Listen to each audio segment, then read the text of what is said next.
Welcome once again to AI Futures. And now we would like to welcome Dr. Mohammad Keyhani as our first speaker in our last theme for the day, Human AI Co-Creation in Academia. Dr. Keyhani will be speaking on the AI-powered entrepreneurship class, how vibe coding changes the game. But before he comes up, I'm going to read his bio. Dr. Mohammad Keyhani is an associate professor in entrepreneurship and innovation at the Keyhani School of Business, University of Calgary, where he teaches a popular course on generative AI and prompting. His expertise lies in the areas of generative AI applications, LLM augmented decision making, digital entrepreneurship, entrepreneurial strategy, and entrepreneurial experimentation. Mohammad's research has been published in top-tier peer-reviewed journals and presented in international conferences where he has received multiple Best Paper and Best Reviewer awards.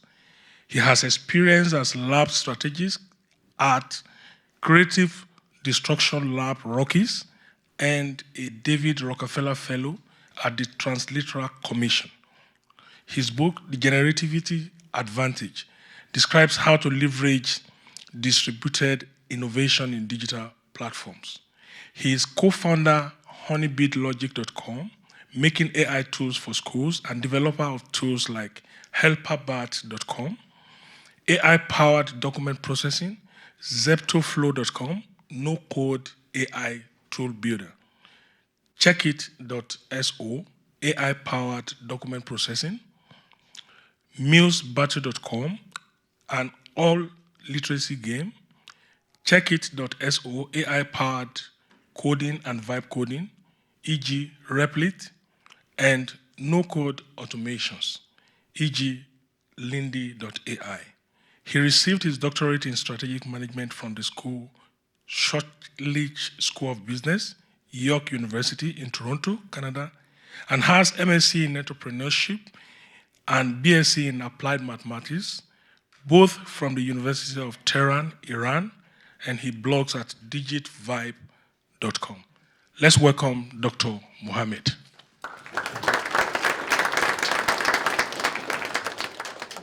Thank you very much. Glad to be here with everyone today. Let me quickly share screen here. Let's see. I will be sharing this screen with sound. Very good. All right, so I'm going to talk about the AI-powered entrepreneurship class, or as I've been bringing AI education to my classes, especially the vibe coding experience or the AI coding experience, and how that's been really invigorating the entrepreneurial experience in my classes. So basically, we professors are kind of stuck in a bit of a paradox. We are expected to help students develop their cognitive muscles and avoid outsourcing their thinking to AI, but also we are tasked with helping students reach their new frontier of capabilities with AI augmentation. And these two are somewhat paradoxical in the sense that one of them involves not using AI to use your own brain, and the other one involves using AI as much as possible to really figure out your new capabilities. So it's really difficult to find types of assignment and exercises in class that manage to do both of those things, really stretch the mind, but also get students to use and learn to use AI. I find that these group AI coding projects are an example of this, and my students really enjoy it. I've had multiple instances of people really standing up and like exclaiming with joy in class because of something they were able to achieve in their AI coding project. it's really empowering to students because they can build AI-powered software using AI coding in ways that they didn't think was possible before. So an important ingredient of this is that what we call AI now is a little bit different from traditional AI. In traditional AI, you had machine learning. And machine learning was difficult to set up. It required computer software engineers and computer scientists to create a model that could predict something. But now that machine learning engineers have basically created large language models, the task of talking to large language models and using large language models is different from traditional AI. And it's much easier. It's not really computer science. When you talk to ChatGPT, you are not doing machine learning. You are applying generative AI, which is different. It's the first time that basically what we talk about AI in everyday parlance is no longer machine learning. It's basically applying the capabilities of LLMs or large language models. So in software, of course, one way to use the capabilities of LLMs is to get them to code for you. And specialized software tools now are available that can code for you. But also within that software that you're building, you can embed AI capabilities by calling the services of LLMs in your software. So this is something that you do through APIs or application programming interfaces. This is probably one of the most empowering concepts that my students learn when I tell them about APIs, because essentially they learn that they can use the services of any AI that is out there. They don't have to build it from scratch themselves. They can build products with it. And this is an empowering experience because essentially the world of all these amazing technologies becomes your building blocks, your Lego building blocks that you can build with. An example of an entrepreneur that does this kind of thing is Peter Levels. He basically uses the AI models that are out there and builds products around them. He's sort of the poster child of this indie maker movement or solo entrepreneurship movement where entrepreneurs are realizing that they can do a lot on their own without even hiring others. And by just using all the APIs that are out there and building products around them. So Peter Levels, for example, using some of the image APIs, build an AI photo generator that sort of replaces photo shoots. And more recently, with the new video APIs that are coming out, he's experimenting with new products. Here's a demo of something that he's been working on. What's up, guys? So Justine tweeted a really good article how to do these character swaps that really are going viral. Everywhere. I posted 2 yesterday, and I think the day before, and We almost got like 10 million views, so a lot of people are interested in how to do this. She wrote really good guides. Essentially what it is a motion swap. So you swap the motion of one video.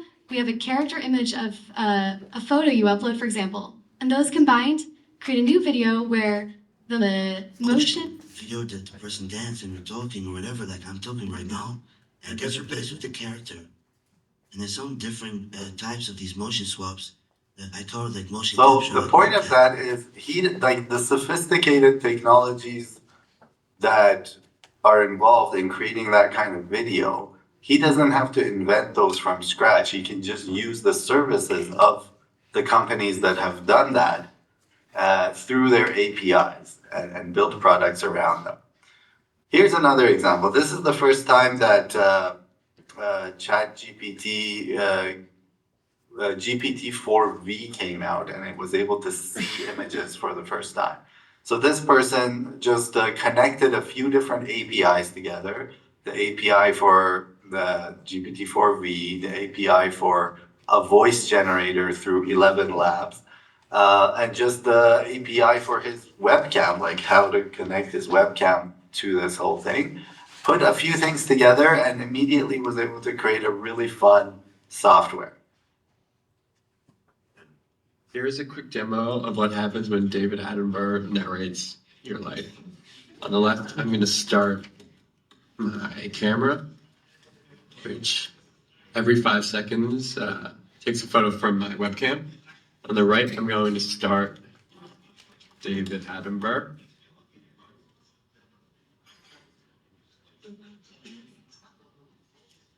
And now, as I move around, Here we have a remarkable specimen of Homo sapiens, distinguished by his silver circular spectacles and a mane of tousled curly locks. He is wearing what appears to be a blue fabric covering, which can only be assumed to be part of his mating display. Those kind of fun things that people can build on their own with all the latest technologies, it has really changed the game of entrepreneurship. Especially for business students in a business school, they often have good ideas, but in the past they've been stuck in the bottleneck of trying to find a technical co-founder. Sometimes I call this the tyranny of the technical co-founder. It killed so many ideas because of those technical co-founders that were not found. The software developers that just had better things to do and their own opportunity costs. And it was hard to find them and team up with them for business students or non-technical students.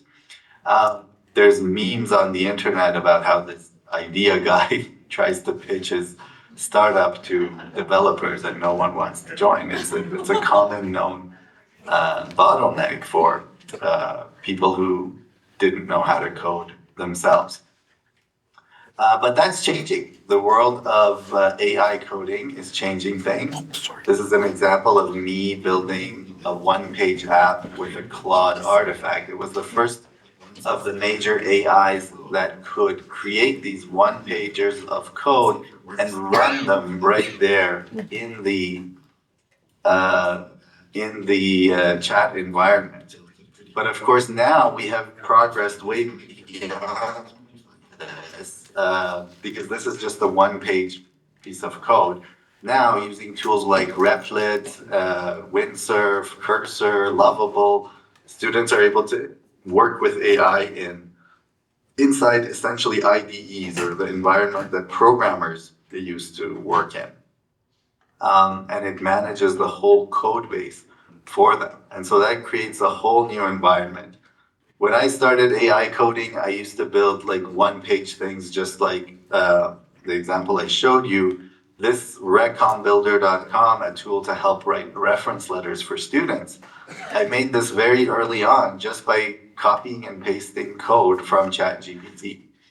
But now I've moved on to way more advanced ways of coding. I don't code inside ChatGPT anymore because the software tools that I make are way more sophisticated than one page of code. So this was an example of a one-pager of code, but now I have actually made a whole platform that can make tools like this. So now I've built ZeptoFlow.com and I've rebuilt recombuilder.com as a tool inside ZeptoFlow that I've made.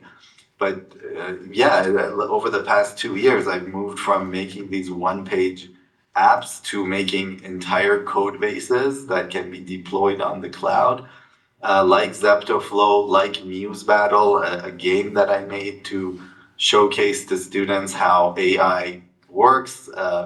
This is one where different muses or characters from history or mythology or literature battle each other by trying to create AI art that impresses another muse. It's actually a really fun game that I've developed and deployed on the web. And you can go play it online at musebattle.com. Another tool that I built was checkit.so for analyzing multiple documents with multiple AIs through a rubric or a checklist, or extracting information from them. These were basically meant to solve my own problems, really, because there's only so many documents you can upload at a time to ChatGPT or Claude. But Checkit so that doesn't really have those limits. So I made it to solve my own problems. I'm kind of like a citizen developer now, solving my own IT problems and software issues without having to burden my IT department with those needs. That's what the concept of a citizen developer is. The latest thing I've built is helperbat.com, which is an AI scheduling assistant. I can email it and ask it to manage my calendar or coordinate events with people on an email. And it functions just like an administrative assistant who helps with meetings. So there's various AI assistant programming tools out there. My favorite is Replit. But I know that some of the other options are less expensive or turn out to be less expensive when you develop extensively with them. But in the classroom, there are so many things that students can potentially get wrong with AI coding that a tool like Replit just leaves less room for getting things wrong. That's why I prefer it. I tell students to plan before you code because giving a prompt to Replit is like giving a contract to a team of developers. You need to develop a whole product requirements document, and then just a simple prompt like this can help you develop that document before you even give your first prompt to Replit. So just ask it, give it your initial idea, and ask it to review and critique and help you work through it until you have enough information to complete the PRD. This prompt alone unlocks a lot of capabilities in AI-driven development. There's a whole bunch of other prompts that I give as examples, but really I find that this gives students the most intense entrepreneurial experience that I've ever been able to bring to class, because it really, it lets them experience the entire cycle of planning for a product, researching a product, building a product, and actually seeing it work in practice, which was something we couldn't do before easily in entrepreneurship classes. Now, of course, compressing this into such a rapid cycle does have risks, but also it's a really intense entrepreneurial experience. So yeah, that's what I wanted to share today. Thank you for listening.